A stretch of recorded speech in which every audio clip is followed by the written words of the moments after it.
Okay, we are off to chapter 8 as we finished talking about, I think, naming last time. And so this chapter starts the next exam stuff. So again, our next exam, I believe, is a week from today, if I'm not mistaken. So I know I was shocked too when I thought, but this is a week from today. So this will be exam 3 info on this one. All right, so in this chapter, we're going to talk about chemical composition. And we're talking about atomic mass. We'll talk about grams and moles and Avogadro's number. And then we'll finish up talking about 2 different types of formulas, an empirical formula and a molecular formula, and how to calculate those as well. So first thing we're talking about is atomic masses. And atomic mass is really the other number that we sort of see on the periodic table. So we look at something like lithium, for example. And if we look at the number at the very bottom there, that is the atomic mass.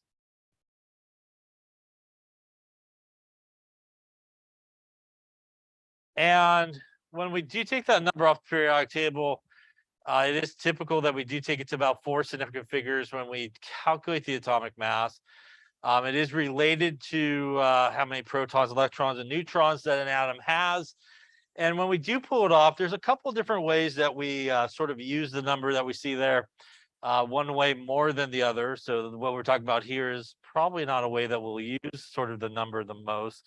But you can say basically that that is for lithium 6.941 AMU per atom would be the atomic mass of lithium.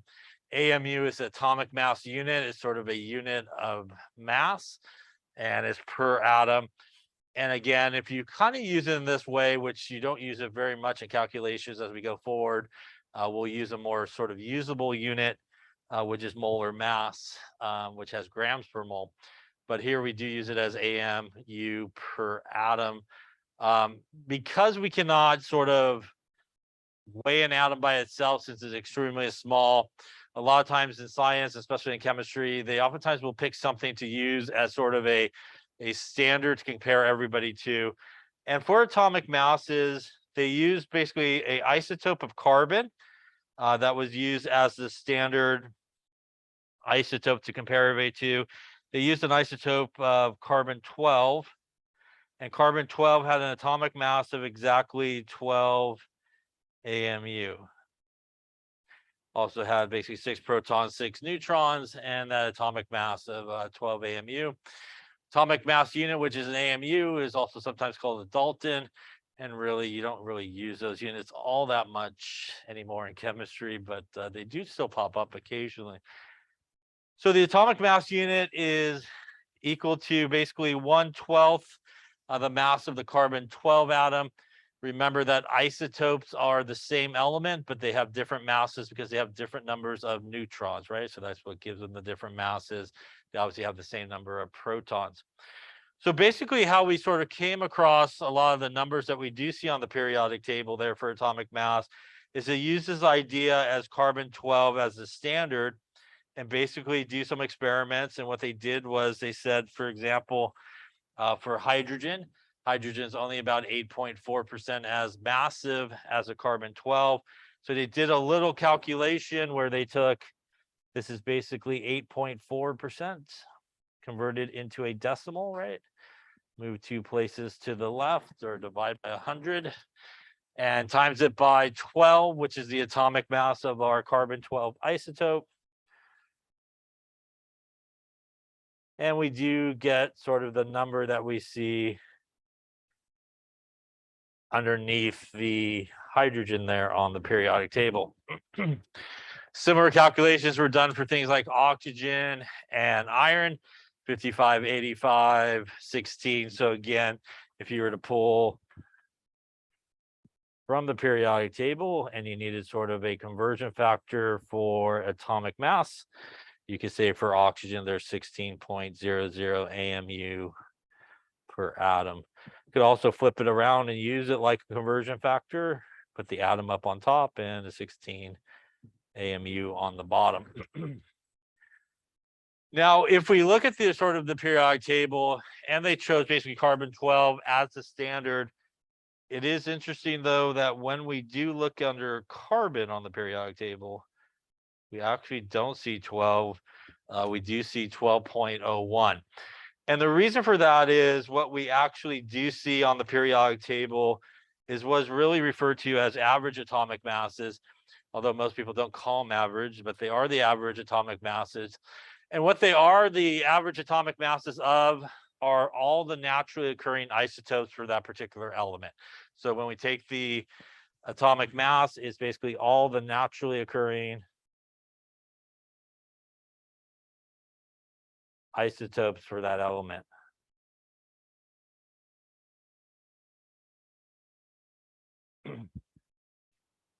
So that's why it's really an average atomic mass. Again, we don't really call it average, just to call it the atomic mass. So for example, if we look at something like carbon, which basically there's a couple of isotopes that they looked at, carbon 13 isotopes, carbon 12 isotope, each has a slightly different mass. Obviously carbon 12 has a mass of 12 and the carbon 13 has a mass of about 13 and some change. So there's actually a way that we can calculate the atomic mass for an element, and it's based on really the percentage that each of these isotopes sort of occur naturally and the atomic mass of each of the individual isotopes. So to calculate the atomic mass of an element, you basically take the percentage of the first isotope times it by the atomic mass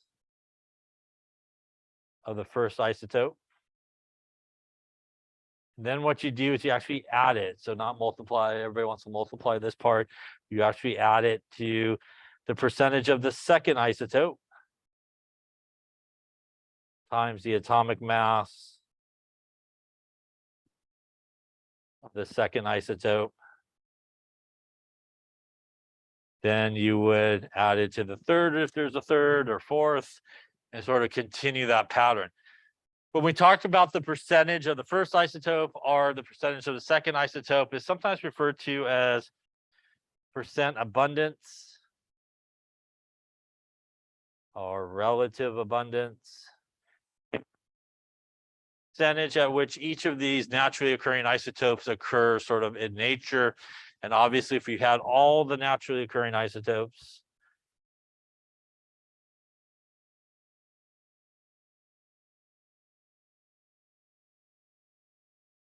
it should equal 100%. So that's a good thing to keep in mind. Obviously, if you add up all the percentages and they don't equal 100, you might be missing an isotope somewhere and you have to figure out the percentage. And you can figure out the percentage very easily by taking 100 minus all the other percentages, right? So whatever's left over would be the percentage of, say, the missing isotope that would be there. So if we kind of apply that to carbon here, for example, carbon 12 occurs about 99% of the time. Carbon 13 occurs about 1.1% of the time. We could use that formula here to calculate the atomic mass of carbon. This right here is 98% converted into a decimal. That is the atomic mass of the first isotope. This is our 1.11% converted into a decimal, and that is the atomic mass of the carbon 13 isotope. And if we do all that, we do get the 12.01 that we do see on the periodic table underneath carbon. Any questions on that there?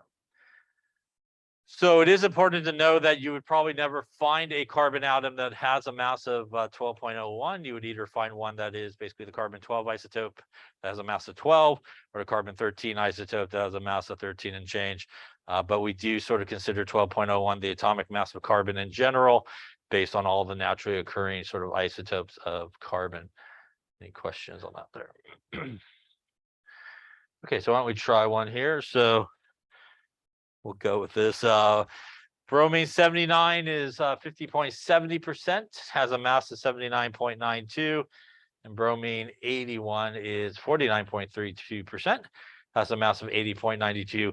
Based on these numbers, calculate the atomic mass in AMU for bromine. So take a moment or two, see what you come up with here.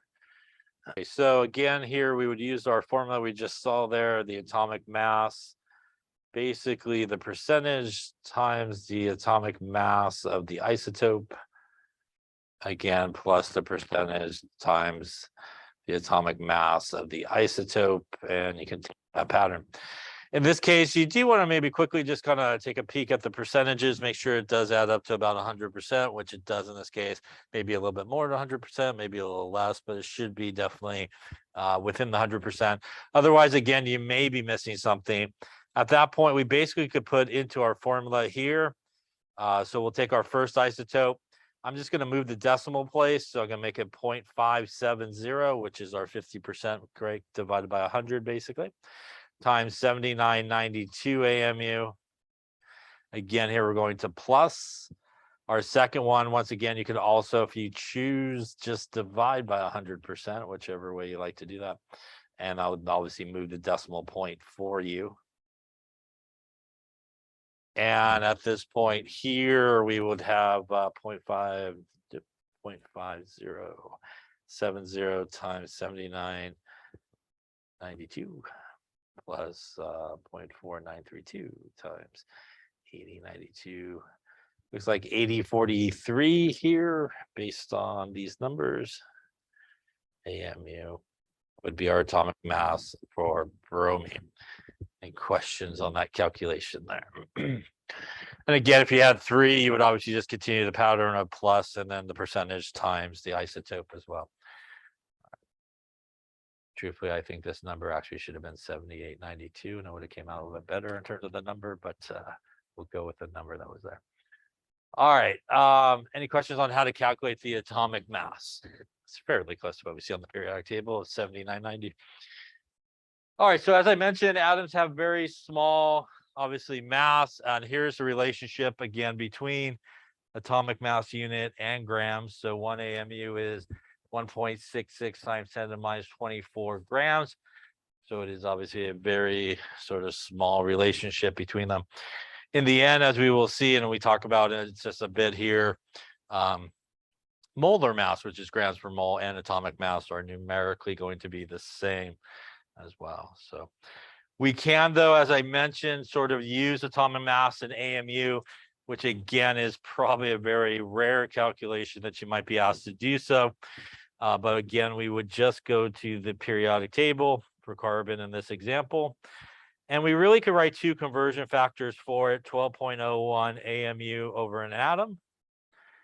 Or we could write an atom is 12.01 AMU. So in this case, we're interested in what is the mass in AMU of 431 atoms of carbon. So we would set up our dimensional analysis. Again, this guy here comes from the periodic table. And again, making sure that our atoms are opposite of each other so that they cancel. And we would end up with 5176 AMU as the mass for 431 carbon atoms. Any questions on that calculation there? We could also do the same thing for something like aluminum. Once again, we would go to the periodic table and find aluminum.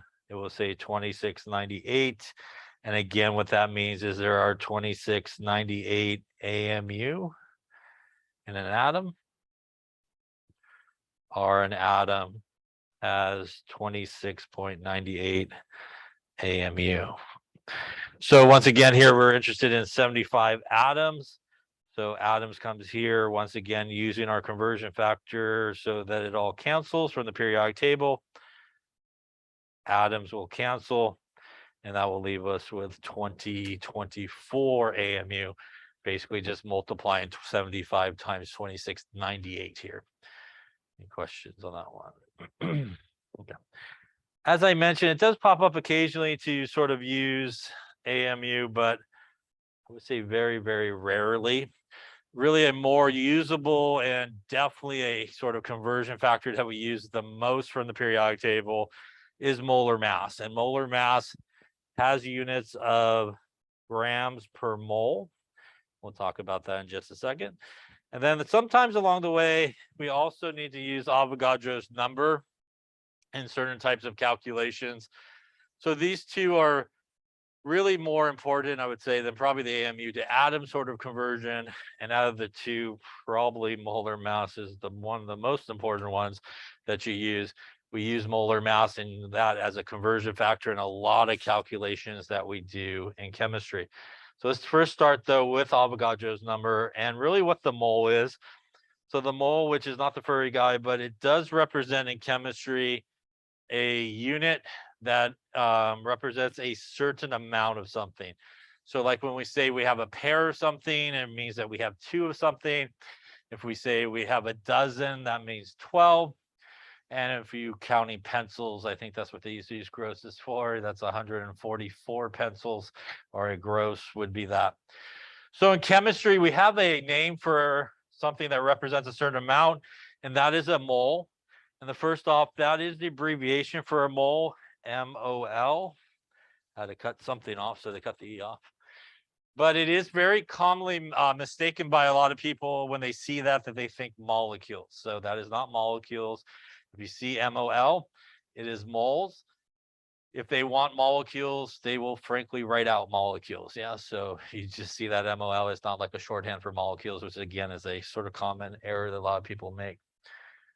So just like if we say a pair is 2, a mole does represent a certain amount, and 1 mole of anything represents 6.022 times 10 to the 23. And this is what is known as Avogadro's number, as we'll see here in just a sec. Now, kind of like if I had a dozen donuts versus a dozen bagels versus a dozen, cards or something like that. A dozen basically means 12. That means I have 12 of all those things, and they can be different things, right? You could have a dozen of a bunch of different things. And the same thing sort of works with a mole. You could say you have a mole of something, but the number or Avogadro's number and the units that go with Avogadro's number can be a wide variety of different units. So you could say that you have, for example, 1 mole of a substance is 6.022 times 10 to the 23. These could be atoms. These could be molecules. These could be pizzas. These could be shoes. Could be particles. Probably most of the time in chemistry, except for the occasional pizza question, you will most likely be using units of atoms or molecules. And we use them interchangeably in terms of what we are dealing with. Just like the descriptive of, a dozen donuts is different than a dozen bagels, right? So I want to call a dozen bagels, a dozen donuts. So the descriptor is different. And we'd use that same thing here. You could take anything from the periodic table, for example, like hydrogen, and you could say in 1 mole of hydrogen, there is 6.022 times 10 to the 23 atoms of hydrogen. And you basically could write 2 conversion factors from that. 1 mole of hydrogen over 6.022 times 10 to the 23 atoms. Or you could put the Avogadro's number there up on top.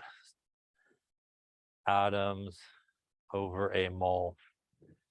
So really, Avogadro's number is our sort of conversion factor to go between really moles and atoms, or molecules, and backwards. So we could also do it to something like, say, water here. You had 1 mole of water. That would equal 6.022 times 10 to the 23 molecules of water. Here we use the unit of molecules because water is a molecule rather than just an atom by itself. So that's how the units sort of change. You can write the same conversion factors. 1 mole of water over 6.022 times 10 to the 23 molecules. Or again, you can put Avogadro's number up on top over 1 mole. Now, people all the time kind of like to use Avogadro's number everywhere. They go like, hey, I learned that number. I probably should lay it up in a calculation. It seems like a good idea. And you shouldn't do that. You really should only use Avogadro's number if the problem gives you a number in molecules or atoms, or it asks you to solve for something that's in molecules and atoms. No mention of either of those. You should leave Avogadro's number on the side. You should not use it unless there's something about atoms, something about molecules in the problem. That means somewhere along the way you would use Avogadro's number. If not, you should definitely not use it. Any questions on Avogadro's number?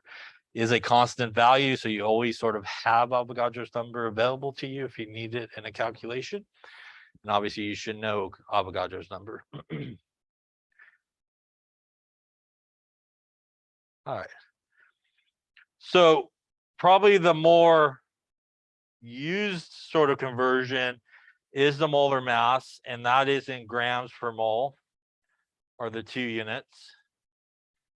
And we can take the molar mass actually from the periodic table the same way that we take the atomic mass. So if I took carbon,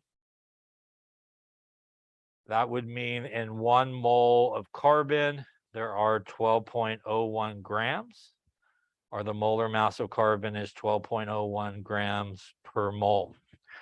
When you write the molar mass, it is always, the number stays with grams, and it's always 1 mole. So it's always the number of grams the number stays with the grams and 1 mole. We use really molar mass like a conversion factor.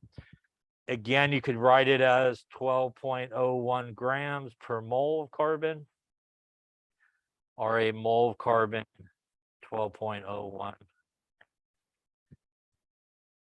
You could also do molar mass for things that are not just one element by itself, but for things that are molecules or compounds. So say you did have some example. You could calculate the molar mass of water by simply just counting up everything that's there from the periodic table. So in the formula for water, there's 2 hydrogens. We would go to the periodic table, and for each hydrogen, it is 1.008. We would then add it to the molar mass for oxygen off the periodic table, which is 16. So that's like oxygen, that's hydrogen. And that gives us 18.02 grams per mole would be the molar mass of water. Once again, the number stays with the grams, is per 1 mole. We could use that just like a conversion factor as well.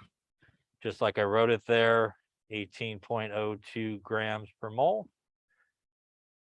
Or you could flip it around and put the moles up on top, and 18.02 grams on the bottom if you're doing some type of dimensional analysis. Molar mass is our conversion factor to go between grams to moles and backwards from moles back to grams. And that is a conversion factor we do a lot in chemistry, specifically going from grams to moles, and probably almost as much going from moles back to grams. So going both ways is a very common sort of conversion that we use a lot in here.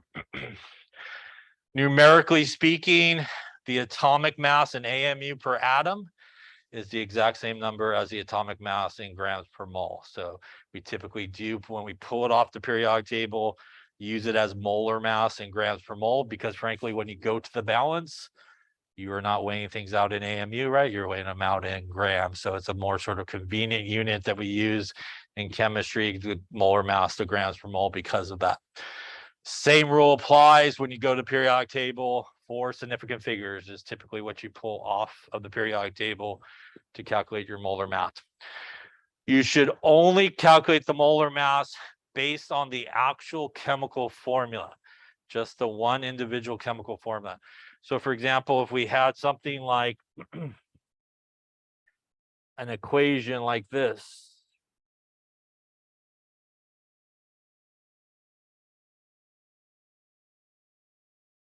and I wanted to calculate the molar mass of NH3. The molar mass of NH3 would be calculated as follows. You would go to periodic table, find nitrogen. Underneath nitrogen, it says 1401. You go to periodic table, find hydrogen, there's 3 of them. And underneath hydrogen, it would say 1.008 hydrogen here, which means our molar mass here of NH3 would be 1703 grams per mole. The coefficient that's in front of it has nothing to do with the molar mass. So sometimes when people try to calculate the molar mass from an equation, as we'll do later on, they see the coefficient there and they want to kind of incorporate it into the molar mass, and you should never do it. You should just take the formula by itself, one of the formulas, calculate all the parts from the periodic table, and that will give you the correct molar mass. That's why molar mass is how many grams there is per 1 mole. 1 mole would be one basically formula of it by itself. Question on that. Now, not to confuse you, later today, you will do a hydrate that looks something like this.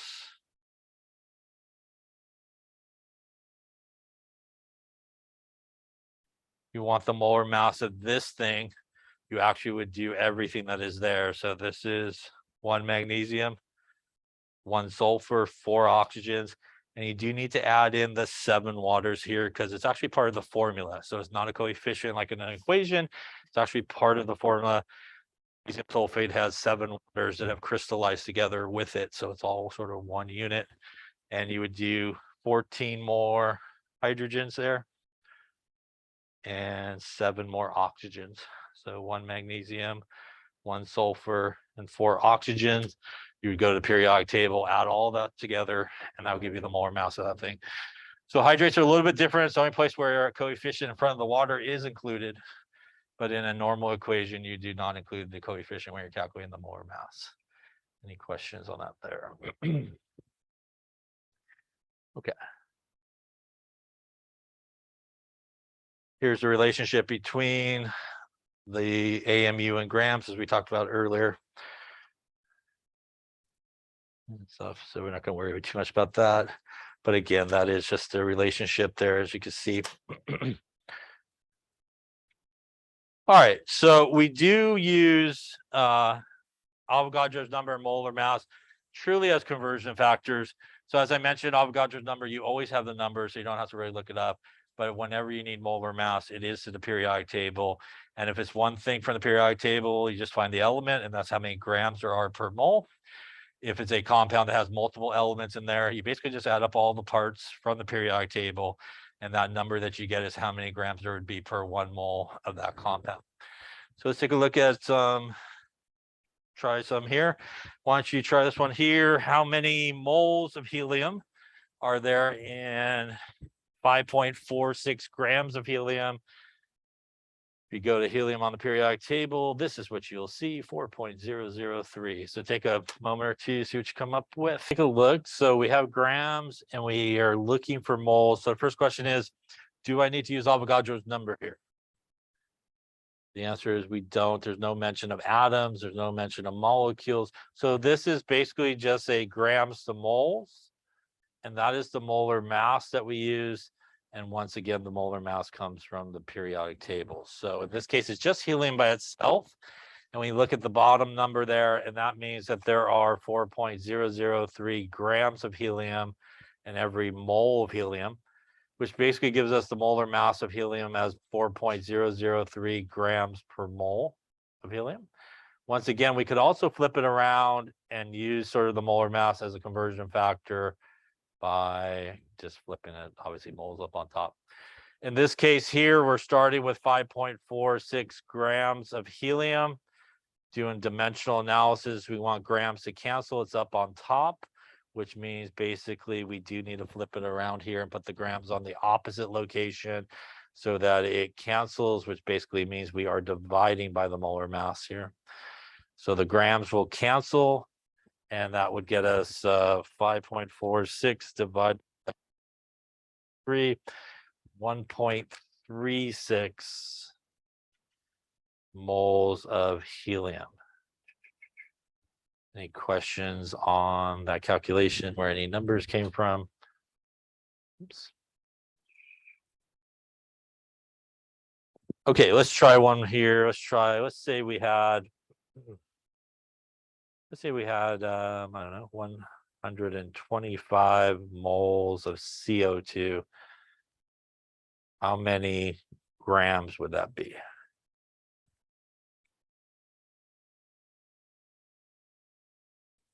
So carbon 12.01, oxygen from the periodic table 16.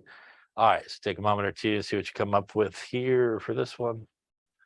I'll do it as well since I just made it up. Hope for the best. Okay, let's take a look since we're getting to the end here. Once again, we're given moles. So again, that's not molecules. So MOL is moles. And we're looking for grams. So once again, it really is moles to grams, this conversion. And again, is the molar mass from the periodic table. So that's a good place to start, which is to calculate the molar mass of CO2. Once again, here we do not need Avogadro's number because there's no atoms, there's no molecules being mentioned. So to calculate the molar mass of CO2, once again, we're just going to add up all the parts from the periodic table. So carbon is 12.01. And there are 2 oxygens, each are 16 from the periodic table. There are oxygens. That gives us a molar mass for CO2 of 4401 grams per mole. Any questions on that there? So we're going to use that really as just a conversion factor. So we're going to start with our 125 moles of CO2. Once again, doing dimensional analysis, we want to go opposite. That means moles are on top. That means moles do need to go on the bottom. So that is a mole of CO2 represents 44.01 grams of CO2. The moles here will cancel and we will end up with big number. We can we'll end up with 5501.25 grams of CO2. Sig fig wise, probably should take a peek at that number there, which is 3, which means we would then maybe want to do like a 5.50 times 10 to the 123 grams of CO2 would get us probably pretty good there. Any questions on that one there? And basically, I use this as a conversion factor, either 4401 grams per mole, or a mole is 4401 grams. So really, that's pretty much what molar mass is, just a conversion factor. Instead of looking it up in like a table in the book, you look it up on the periodic table. And if it's just one thing, just take the number there, grams per mole. Something like this, add all the parts together, and that gives you the molar mass for the entire compound. Any questions?